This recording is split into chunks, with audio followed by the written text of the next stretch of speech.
অবরকাতুহু। সম্মানিত দর্শক, আমাদের রাজনীতির আদু ভাই জনাব ডক্টর মোহাম্মদ ইউনূস তিনি সাম্প্রতিক সময়ে ফ্রান্স গিয়েছেন। সত্য মিথ্যা জানি না, বাট আমরা যেটা শুনেছি যে তিনি ফ্রান্সের বেশ বড় মাপের একজন ব্যবসায়ী, তার সেখানে বিশাল বিনিয়োগ রয়েছে এবং ইউরোপের অন্যান্য দেশগুলোর বাইরে তিনি ফ্রান্সে স্বাচ্ছন্দ্য বোধ করেন। তিনি সর্বশেষ বাংলাদেশে যে এসেছেন ক্ষমতায়, মূলত ফ্রান্স থেকে এসেছেন। তিনি যে টুকটাক চিকিৎসা করেন সেটা তিনি ফ্রান্সেই করেন। ফ্রান্সের একটা বিরাট কোম্পানি আছে ড্যানন, এরা ওই দই তৈরি করে।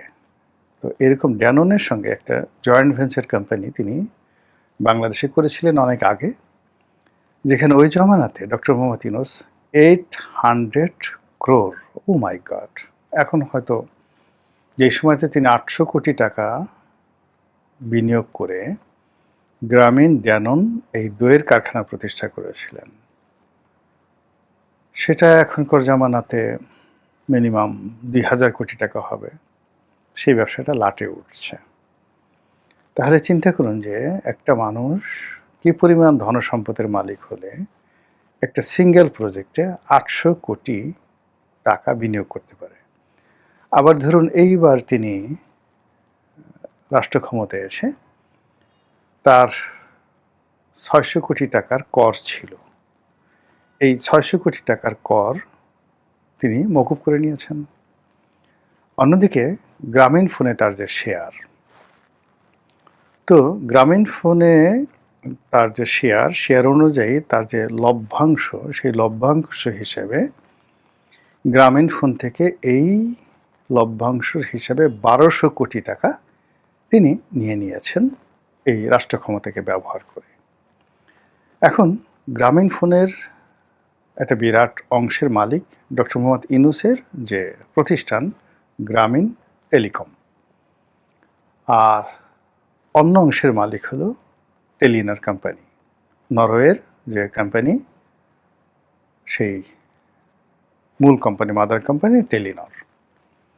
তো এই যে টেলিনর কোম্পানিটি আবার বাংলাদেশে কি করেছে, এই গ্রামীণ ফোনকে পাবলিক লিমিটেড কোম্পানি করেছে। তো পাবলিক লিমিটেড কোম্পানি হিসেবে শেয়ার মার্কেটের অবস্থা ভালো না হওয়ার কারণে তারা যারা শেয়ার হোল্ডার রয়েছে, বাজার থেকে যারা শেয়ার কিনেছে গ্রামীণ ফোনের শেয়ার, তাদেরকে পর্যাপ্ত যাকে বলা হয় ডিভিডেন্ড, অর্থাৎ তারা যে লাভ করেছে সেই লাভ তারা দিতে পারছে না, বিকজ এটা প্রফিটেবল নয়। দ্বিতীয় যে সমস্যা সেটা হলো তাদের সঙ্গে বিআরটি এর একটা ঝামেলা আছে। বিআরটি এর তরঙ্গ বরাদ্দ নিয়ে, কল ড্রপ নিয়ে এবং অন্যান্য ট্যারিফ নিয়ে ভীষণ ঝামেলা। বিআরটি আনুমানিক প্রায় 6000 কোটি টাকা সেখানে গ্রামীণ ফোনের কাছে তারা দাবি করছে। দীর্ঘদিন ধরে এটা নিয়ে মামলা চলছে, মোকদ্দমা চলছে।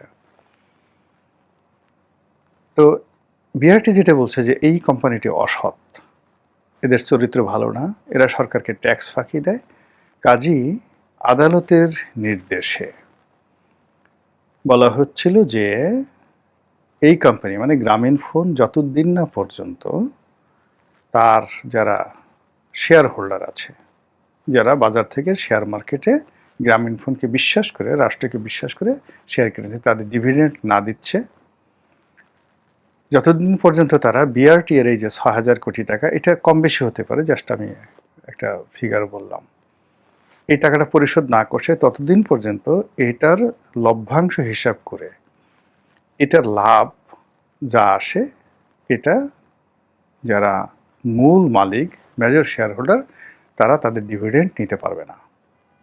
তো সেই অনুযায়ী ডক্টর মোহাম্মদ ইউনূসের যে শেয়ার আছে, সেই শেয়ারের এগেনস্টে যে 1200 কোটি টাকা ছিল, সেই টাকাটা ওখানে ফ্রিজ করা ছিল। উনি ক্ষমতা গ্রহণ করার সাথে সাথে সেই 1200 কোটি টাকা নিয়ে নিয়েছেন, কোনো আইনের তোয়াক্কা নেই, অথচ এই 1200 কোটি টাকা দেওয়ার আগে অন্যান্য সমস্যাগুলো সমাধান করার কথা ছিল। এটা পেপার পত্রিকায় আসছে হালকাভাবে, কিন্তু যেহেতু তার ক্ষমতা ছিল, মবের ভয়ে তখন কেউ কথা বলেনি, যদিও আমি ওই সময়টাতে যথাসম্ভব কথা বলেছি। এইরকম একজন মানুষ যার বয়স এখন ৮৬, ৮৭, ৮৮ বছর এরকম, একে আমি রাজনীতির আদু ভাই বললাম। আদু ভাই বললাম এই কারণে যে অনেক আগের থেকে তার রাজনীতির প্রতি মানে তিনি আকর্ষণ তার ছিল বা তিনি আকৃষ্ট ছিলেন। কিন্তু রাজনীতি করতে যে মেরুদণ্ড লাগে, যে বিরাট একটা যাকে বলে আত্মা লাগে, বিনিয়োগ করা লাগে, নিজের মানে প্লেটের খাবার নেতাকর্মীদের প্লেটে তুলে দিতে হয়, এরকম আত্মা ওনার কখনো ছিল না, এখনো নাই, কিন্তু তারপর তিনি হতে চাইতেন।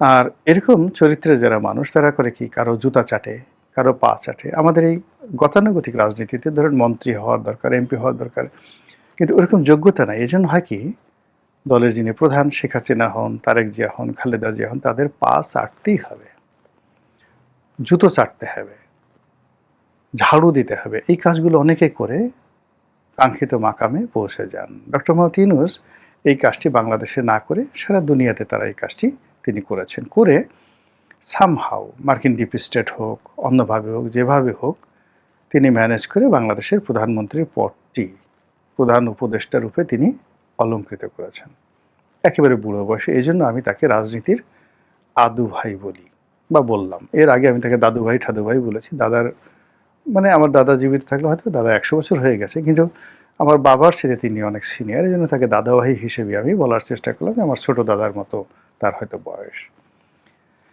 তো এই বয়সে তিনি রাজনীতি করলেন।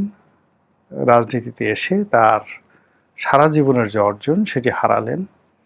মানুষ এখন তাকে বিশ্বাস করে না, তাকে ঘৃণা করে, তাকে দুই চোখে দেখতে পারে না।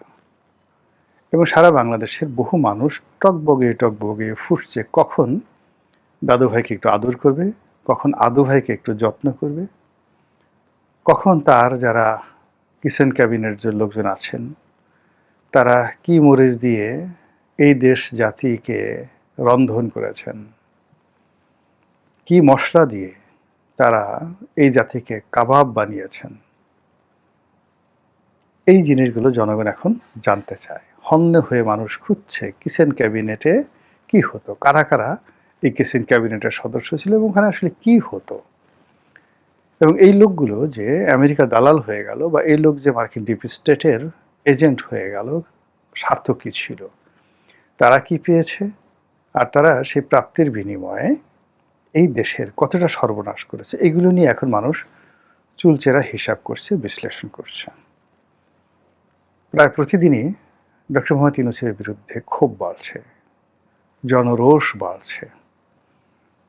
এটা উল্কাপিণ্ডের মতো বাংলার আকাশে বাতাসে ঘুরে বেড়াচ্ছে। মানুষের রাগ, উল্কা যেভাবে প্রবল বেগে বায়ুর যে স্তর রয়েছে, স্তর ভেদ করে এসে জ্বালিয়ে পুড়ে ছারখার করে দেয় সব কিছু, ওইরকম মানুষের রাগ উল্কার গতিতে ছুটছে, সারা বাংলাদেশে ছুটছে। এবং দাদু ভাই, আদু ভাই এবং তার যারা কিচেন ক্যাবিনেট তাদের লোকজনের অন্যায় এবং অবিচার খুঁজছে, ছুটছে এবং খুঁজছে। তার বিরুদ্ধে মামলা করার জন্য একাধিক আবেদন নিবেদন করা হয়েছে। তারপর মিছিল হয়েছে, মিটিং হয়েছে এবং হচ্ছে। সরকার আপাতত তাকে প্রোটেকশন দিচ্ছে, প্রাণান্ত চেষ্টা করছে, কিন্তু সরকার আসলে কতদিন এটা দিতে পারবে? এর কারণ হলো সরকারেরও একটা লিমিটেশন আছে, আর সরকারের সমস্যাগুলো কিন্তু ডে বাই ডে বাড়ছে। সরকার যে খুব সাধ্য হাতে তুলে দিচ্ছে তা নয়।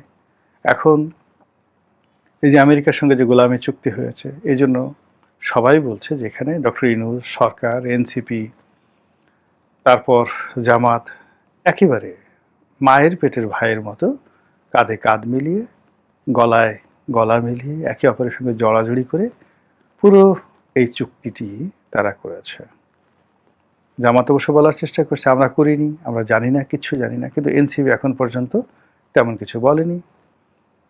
অন্যদিকে ডক্টর মোহাম্মদ ইউনূস তো তার বলার কোনো ভাষা নেই, আর তারেক রহমান সাহেবও কিচ্ছু বলেননি। এবং যতই দিন যাচ্ছে তত বিএনপির বিরুদ্ধে এই চুক্তি করা, এই চুক্তি করে ক্ষমতায় আসা, এই চুক্তি বাস্তবায়নের মাধ্যমে দেশের ১২টা বাজানো নিয়ে মানুষ বিতর্ক করছে। এই বিতর্ক থাকবে না। এই বিতর্ক একসময় বিক্ষোভে পরিণত হবে। এবং এই যে বিএনপি, তার বাইরে যে রাজনৈতিক দলগুলো রয়েছে, অর্থাৎ